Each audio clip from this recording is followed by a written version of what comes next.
Alright guys, so I just unpacked my biggest Bugs in Cyberspace order ever. As you can see, there's quite a few cups and whatnot laying around. I already took everything out, obviously, make sure everything's here, because I learned the first time I tried to do an unpacking video that I can't unwrap cups from newspaper while holding a camera. So I took everything out. I'm just going to give you show you everything and put them in their little quarantine cages and everything. But this was the box. Just a regular priority mail box, and then it had a big label on the top, and the mail carrier would have known that it was perishables and to handle gently and everything. A bunch of newspaper. Everything was wrapped in newspaper. So, good packaging. So, first off, very obviously the big jar, which is a high-day fruit fly culture. And as you can see, lots of flies. So it's a freshly started culture, but probably more flies than what it would have been started with. So, though I don't really see any babies crawling around the edges or anything, as you typically would. So it must be pretty fresh. See the medium kind of went to one side there. It's kind of craptastic, but it won't really move for me.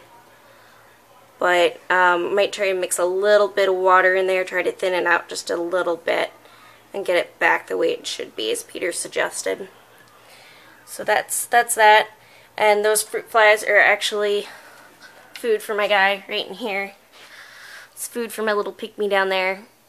Because the 50 fruit fly culture from PetSmart is just not enough, because he eats like a freaking pig and he doesn't want to go to the upsize yet, so he might be on eating tons and tons of fruit flies for a while.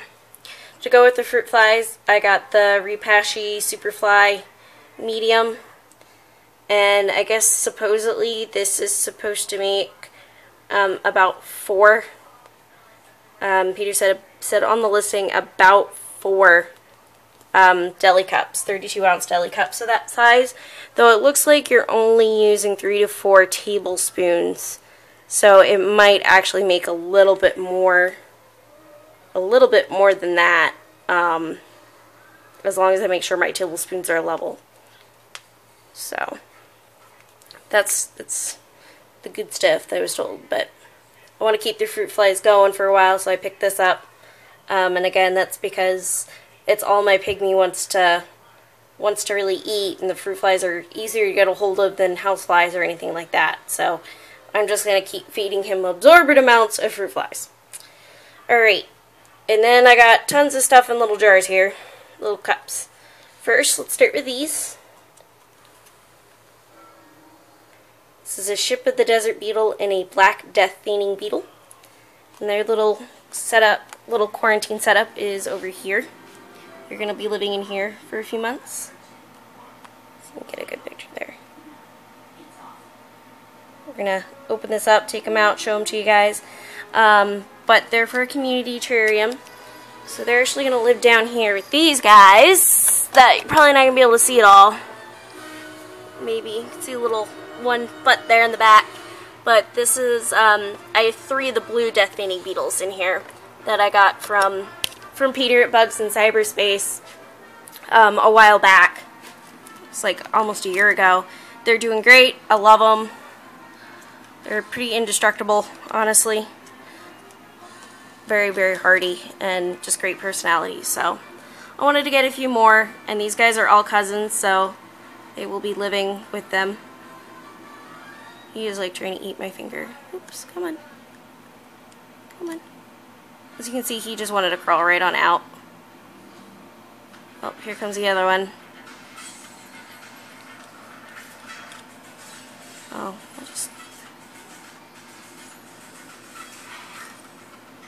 But this is the Ship of the Desert Beetle. This is just a new species that Peter got recently. Sorry, my camera doesn't really want to focus. So I decided to pick one of those up. I mean, he can live with my death feigning, so it's a desert beetle. Ugh, get off. It's really hard to do with. Here we go. one hand. And here's the black death painting beetle. He's just like my blue ones, only black. There we go. I'll take him out. I was going to originally get 2 black death painting beetles to live with my blue ones until I discovered the Ship of the Desert beetle, so I decided to get 1 black and 1 of the Ship of the Desert beetles instead. Got a lot of poop in there. He's so much tinier. Alright. He does not want to come off though. Excuse me a second, YouTube. Alright. There we go, we got him. He's not going to come off. Oh, he's going to play dead. And that's how they get their name. They play dead. If you touch them or you scare them, they just kind of play dead. So he'll stay like that until he doesn't feel scared anymore. And I see I get this lid on. This other guy is just trying to crawl out. I don't know exactly the sex of these. They're really hard to determine sex. I know with the death painting beetles, usually it has something to do with size. So I'm guessing, based on my other 2, that the black death painting beetle is probably a male. Ship of the Desert beetle, no clue. But it's kind of cool looking. So I get 2 ones for there, but the carrot, figured they'd be really thirsty. But they'll live in here for about a month, just to make sure they didn't come with any hitchhikers or anything like that. And then they'll go in with the little blue ones.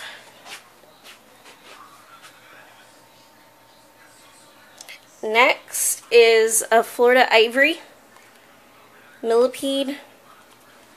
Pop him out of here. This was actually like a last minute addition to my order because they came back in stock literally 2 days after I paid for my order. But my order didn't ship yet.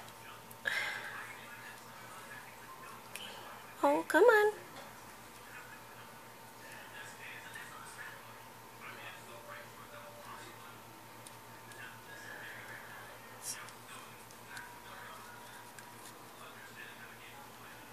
Nice and damp yet.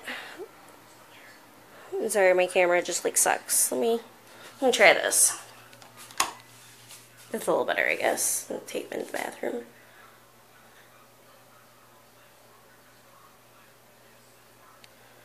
But this is a Florida Ivory. And I've had one of these before. I've actually been trying to get a mate for my other one, and things just never worked out, whatnot. But I absolutely love this species. They're so active, and my other guy was so friendly. I'm not being nibbled on right now, so this is great. And it looks like, I think I have a female. Let me, oh yeah. And they're really hardy, as you can see. I just managed to drop him.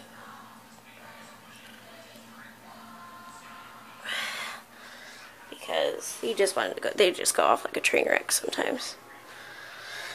Yeah, I'll mess with sex later on that, but it's kind of looking like a female. We're going to put it in there, my little cup. Got some leaves and a carrot in there. Bearing already, so make himself nice and cozy. It's kind of looking like a female, but like I said, I'll try to get a more determinable sex some other day, as far as that goes. But I'm setting the cup right here. This is actually my millipede cage cleaning cup.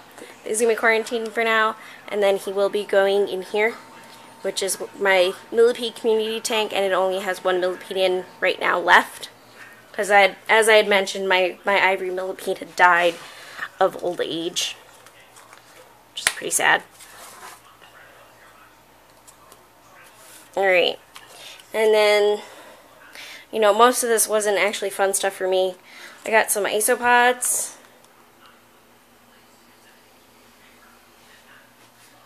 Can I actually see? Oh, nope, that's leaves. Looks like I got dwarf purple.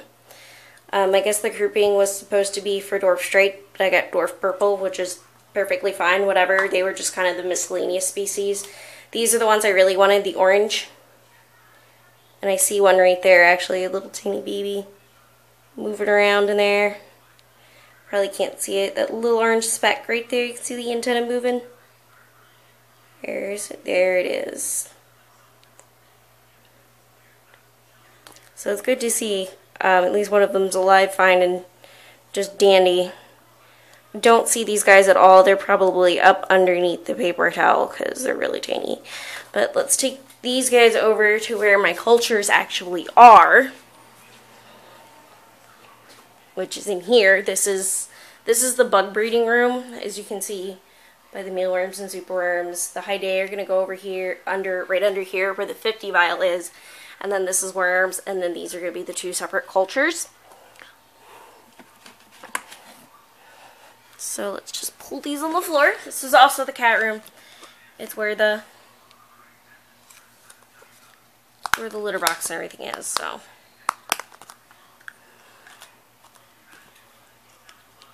well, let's take a look at these guys. Hopefully.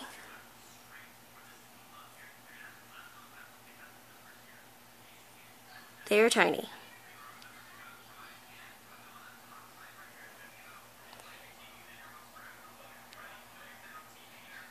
I just seen one little one like move down there, and it is so tiny. It is seriously, it's not much bigger than those fruit. It's like the size of those fruit flies. It's actually probably a baby. So I'm gonna have to just do this with my hand off camera, because they're so small you're not gonna be able to see them anyway. The adults you can see, but I think that was a juvenile, so should be good. Hopefully I can get my chameleon actually transferred from fruit flies to these at some point, the adults of these, because they'll be a good intermediate size. Right there's an orange. Oh, it went and hid. There's 15 of these and 20 dwarfs. That's gonna be fun. Here they are.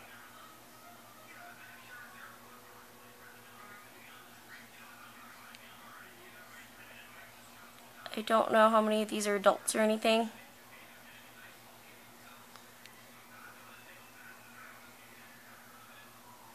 Probably lots of juveniles.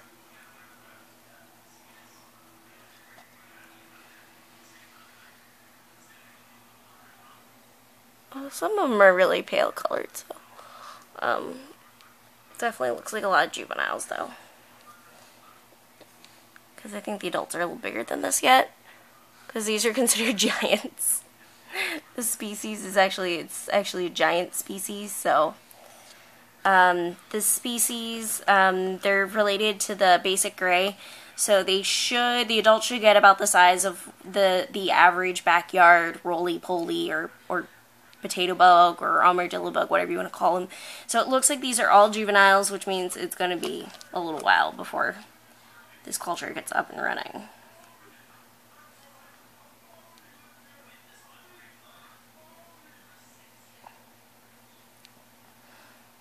Let's get the others in here. Here's one crawling around.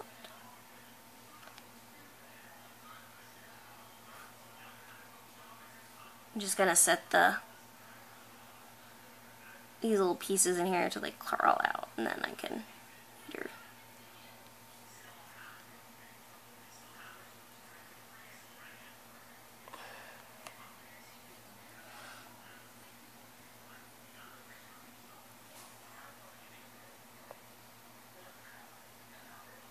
I got a carrot in there already.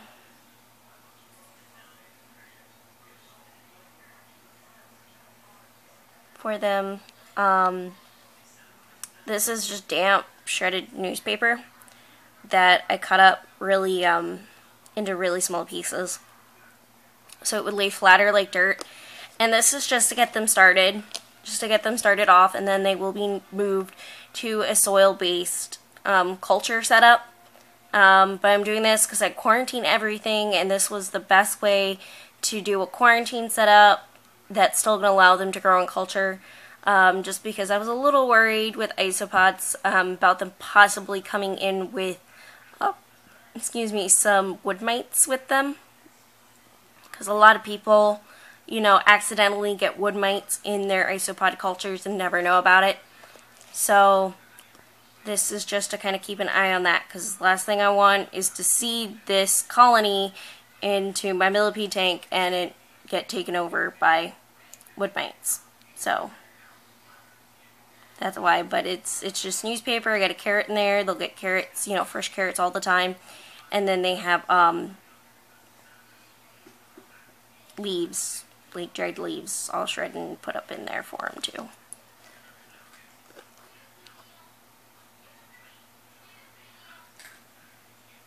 Looks like they don't really want to leave their little pieces there. Nobody has ventured beyond. Like I said, I'll do this one off camera because they look really tiny and it looks like there's a lot of immatures in there. I actually don't know what I did with the lid for that culture. Anyway, so.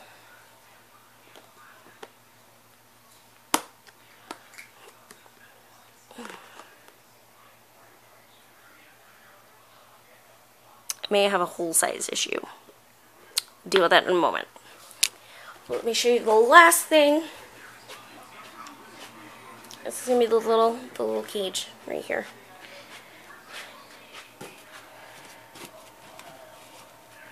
And get it open. Hold on, YouTube.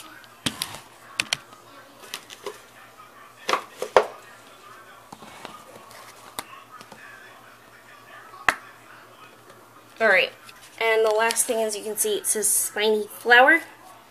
Might be going, what? And it is right there.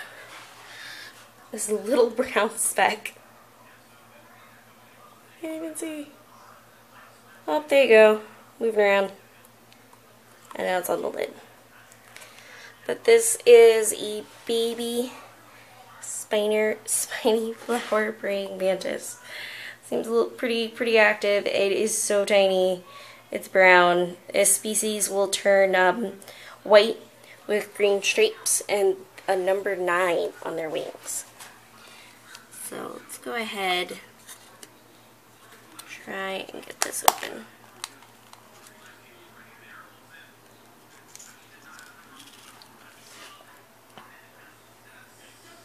So tiny, it's not even coming up on the camera.